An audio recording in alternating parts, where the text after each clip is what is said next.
लेकिन आंदोलन का ABCD पता नहीं है। ताकत इतनी सी है और बोल दिया हमें परमानेंट कर दो, तो सरकार बात सुनेगी?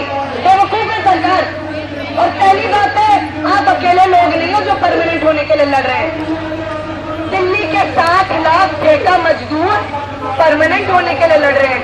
DTC के लोग किसके लिए लड़ रहे हैं? MCD के लोग किस लिए लड़ रहे हैं? गेस्ट टीचर किसके लिए लड़ रहे हैं? कॉन्ट्रैक्ट टीचर किसके लिए लड़ रहे हैं? ठेका मजदूर किसके लिए लड़ रहे हैं? आशा वर्कर भी इसीलिए लड़ रहे हैं। लेकिन अब बात सुन लो पहले, ये लोग तो परमानेंट होने के लिए लड़ रहे हैं क्योंकि ये वर्कर हैं। ये कानून के दायरे में मजदूर की श्रेणी में या कर्मचारी की श्रेणी में आते हैं। लेकिन बड़े अफसोस की बात है, आंगनवाड़ी की हेल्परें और वर्करें अभी मजदूर की श्रेणी में भी नहीं आती हैं। पहले ये तो जानो, पहले ये तो समझो। अब लड़ाई हमारी मजदूर होने की, कर्मचारी होने की मांग को पूरा करने के लिए है, न्यूनतम मजदूरी के लिए है। बड़ी अच्छी बात है, अच्छी मांग है। अभी वहां पर एक रिपोर्टर आए, उन्होंने सवाल पूछे तो पीछे वाले बोले परमानेंट होने की भी बात रखो, किसकी भी बात रखो। क्या तो आप लोग ये सोचते हैं कि यूनियन बहुत बेवकूफी से काम कर रही है? हमें भी पता है कौन सी मांग कहाँ रखनी है। थोड़ी आपको लेकिन सच्चाई का भी आकलन होना चाहिए, अपनी ताकत का भी आकलन होना चाहिए। जब आप लोगों ने आंदोलन शुरू किया, बड़ी अच्छी बात है, परमानेंट होने के लिए किया। क्या आपको किसी ने पहले ये बताया कि आप तो अभी कर्मचारी भी नहीं है? पहले कर्मचारी बनने के लिए तो लड़ो। परमानेंट तो आदमी तब होगा ना जब पहले कॉन्ट्रैक्ट पर हो। आप लोग कॉन्ट्रैक्ट पर नहीं हो। आप लोगों की सेवाएं ICDS scheme, integrated child development scheme, समेकित बाल विकास योजना के तहत जो आपसे काम लिया जा रहा है, उसमें आपके काम को स्वैच्छिक काम बोला गया है। बैठ जाइए, पहले सर मत हिलाइए, बैठिए नीचे, बैठिए। देर से आते हैं, इधर उधर टहल के आते हैं, फिर सर भी हिलाते हैं। बैठिए। आपके काम को स्वैच्छिक सेवा कहकर, आपको सोशल वर्कर कहकर सरकार ने और इस देश के कानून ने आपसे आपका सबसे बड़ा हक छीन लिया, मजदूर होने का हक, कर्मचारी होने का हक। लेकिन बिना इन सारी बातों की जांच पड़ताल किए, बिना अब की क्या स्थिति है उसको समझे, यूं ही स्वतः स्फूर्त तरीके से कुछ लोग 7 जुलाई को इकट्ठा हुए। बड़ी अच्छी बात है, ये तो अच्छी बात है, इकट्ठा हुए। लेकिन जब आदमी आंदोलन लड़ता है तो आंदोलन में वो शिक्षित प्रशिक्षित होता है, ट्रेनिंग लेता है। यूं ही बदरूचन करने थोड़ी आंदोलन में जाते हैं कि हाँ सेंटर में तो टाइम नहीं कट रहा, चलो वहां चलते हैं।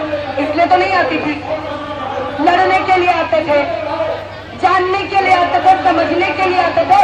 जो जितना जानता है, जो जितना समझदारी रखता है, वो उतने बेहतर तरीके से लड़ सकता है।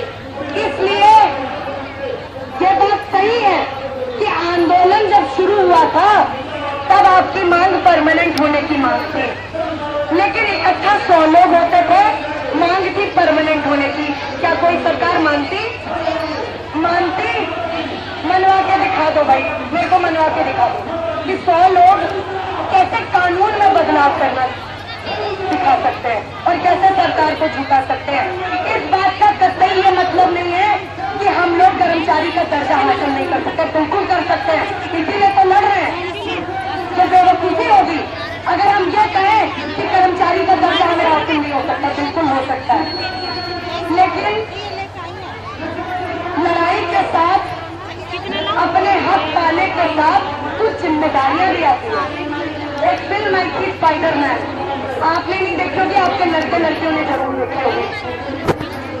उसमें यही बात कही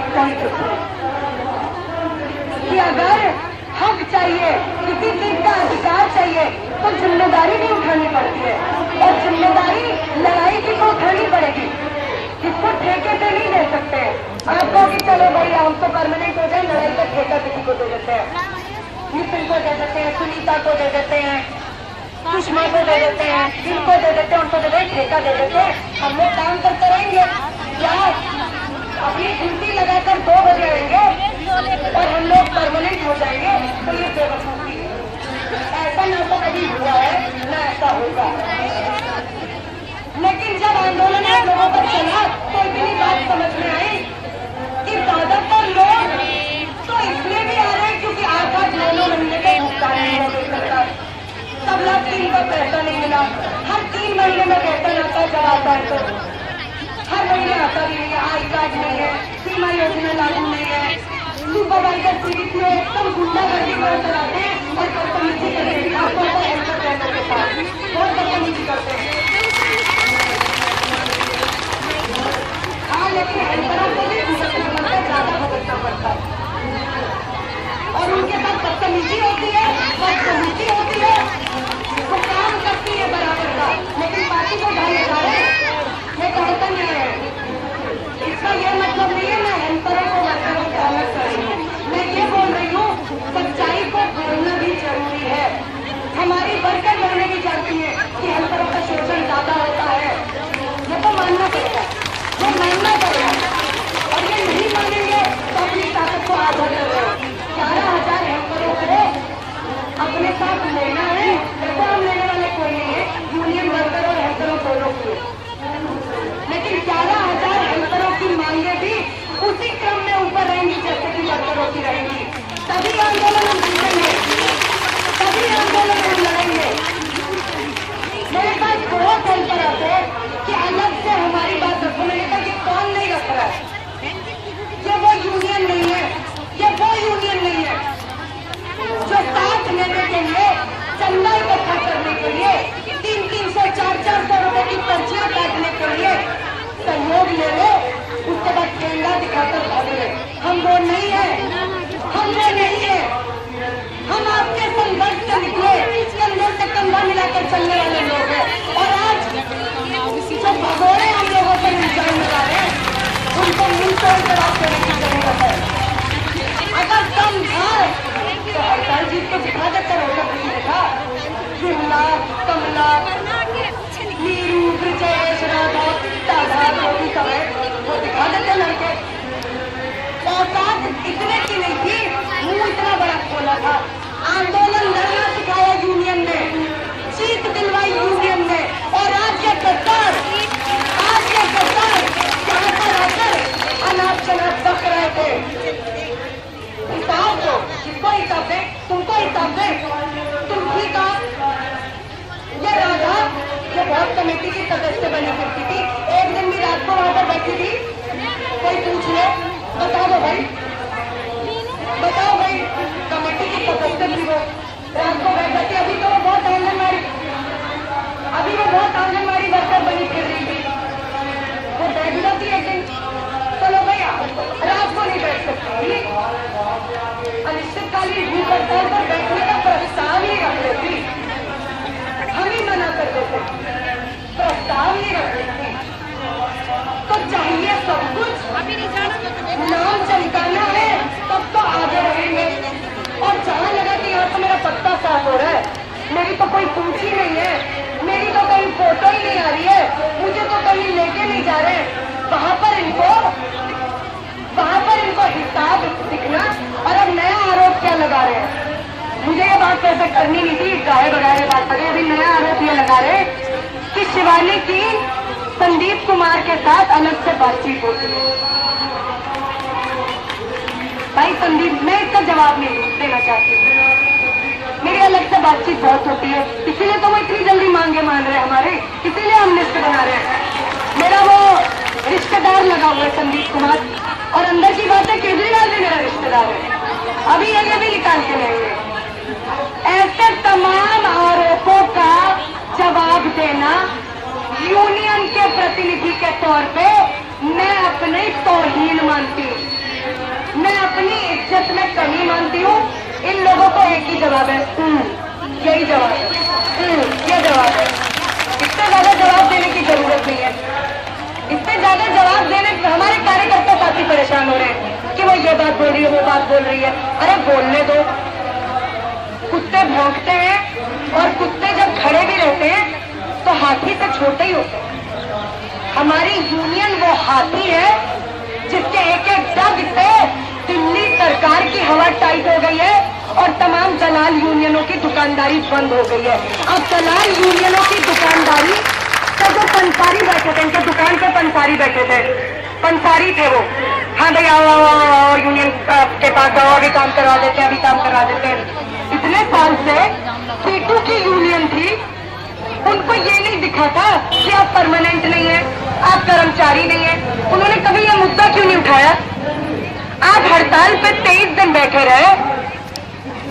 वो ये तो दूर की बात कि हम समर्थन करने आए हैं, वो बोल रहे थे अभी मत लड़ो, अभी मत लड़ो। 2 सितंबर को जब हमें अपनी यूनियन का नाम चमकाना है तब तुम लोग अपनी लड़ाई शुरू करना। तो हमारे घर के चूल्हे बंद रहेंगे तब हम लड़ाई लड़ेंगे क्या? हम लोग लड़ाई उस वक्त लड़ेंगे जब हम सब लोग तय करेंगे। किसी कमला विमला नीरू टीरू राधा ब्रजेश इनके कहने पर नहीं लड़ेंगे। दूसरी बात, इससे कुछ तय नहीं होता कोई कितने पहले से लड़ रहा था। अगर कल को मैं भी गद्दारी करूं, दलाली करूं, तो मुझे भी बाहर का रास्ता दिखा देना, सीधी सी बात है। एक आदमी नहीं चला रहा यूनियन, आप सब लोग यूनियन चला रहे, खड़े क्यों हो गए? बैठिए। इसके बाद अब जो हमें काम करना है, जो आगे का रास्ता है, वो ये है कि 18 तारीख को एक प्रतिनिधि मंडल केजरीवाल सरकार के प्रतिनिधि से मिलने जाएगा। 5 लोगों का डेलीगेशन जाएगा, लेकिन जो लोग भी आना चाहते हैं दिल्ली सचिवालय वो आ सकते हैं। ये भी लोग कह रहे हैं कि 18 तारीख को काम का दिन है, कैसे आए? सरकार संडे को काम नहीं करती है, छुट्टी का दिन संडे का होता है और सरकार तो संडे को काम नहीं करती है, तो संडे को तो नहीं जा सकते हैं, किसी काम के दिन ही जा सकते हैं। और जानबूझ के 18 तारीख को हमने रखा है क्योंकि दलालों ने भी 18 तारीख को अपना कार्यक्रम रखा है। और अगर कोई ये सोच रहा है, बैठिए, कोई ये सोच रहा है कि चुपके से दूसरी यूनियन के कार्यक्रम में भी चले जाएंगे, किसी को पता थोड़ी चलेगा। भाई देखो, आपकी यूनियन बहुत चालाक है, हमारे आंख नाक कान सब तरफ से खुले हुए हैं। जो भी दलाल यूनियन सीटू के कार्यक्रम में जाएगा उसका कोई भी काम Delhi state anganwadi workers and helpers union नहीं देखेगी। इसके लिए सब राजी है? आप लोगों को पता है ना 2 नावों पर सवार करने से क्या होता है, 2 स्टूलों पे 2 टेबलों पे पैर रखने से क्या होता है, धड़ाम से नीचे गिरते हैं। अपनी जगह चुन लो। जिसको दलालों की यूनियन में शामिल होना है, एकदम आप लोग आजाद हैं, जिसका मन है। लेकिन मैं जानती हूँ हर आंगनवाड़ी कार्यकर्ता और सहायिका क्रांतिकारी स्पिरिट से लॉस है। वो क्रांतिकारी यूनियन का पक्ष चुनेगी, वो उस यूनियन का पक्ष चुनेगी जिन्होंने चाहे पुलिस से लड़ना हो, चाहे प्रशासन से भिड़ना हो, चाहे भूख हड़ताल हो, चाहे रैली हो, हर कदम पे आप लोगों का साथ दिया। तो आप ऐसी यूनियन के साथ ही रहोगे, मैं भी जानती हूँ। अब आगे का रास्ता जो है वो ये है कि एक व्यापक मांग पत्रक, चार्टर ऑफ डिमांड बनाया जाएगा, जो हर केंद्र पे, हर प्रोजेक्ट पर वॉलंटियरों की एक टीम जाएगी और ये काम 1 से 1.5 महीने के बीच चलेगा। गजेंद्र को तमाम हेल्पर साथी जो मेरे पास अलग से बात करने आए थे कि हमारी ये डिमांड वो डिमांड, ये सब रखी जाएंगी। और वर्कर साथी भी अलग से आके बोल रहे हैं कि फलाना डिमांड, खाने का भी मामला गड़बड़ है, खाने की क्वालिटी। तो वाकई में ये सारी मांगे हैं जो अभी हड़ताल में नहीं होती थी। तो मांग पत्रक में सबसे ऊपर की मांग, सबसे ऊपर की मांग कर्मचारी का दर्जा, दूसरे नंबर की मांग न्यूनतम मजदूरी, ये मांगे तो दोनों है फर्स्ट और सेकंड नंबर पर। उसके बाद का मांग पत्रक आप लोगों से सलाह मशवरा करके कुछ और मांगे। परमानेंट होने की मांग, न्यूनतम वेतन, सामाजिक सुरक्षा, पीएसआई पीएफ, हेल्पर की तनख्वाह वर्कर्स के 2/3 हो जाए, वेकेंट पोस्टों को भरा जाए, प्रमोशन को पारदर्शी बनाया जाए और ग्रीष्मकालीन और शीतकालीन जो छुट्टियां होती है वो हमको मिले। ये लेकिन पूरा मांग पत्रक नहीं है। इसमें और मांगे जुड़नी चाहिए, मुझे खुद महसूस हो रहा है।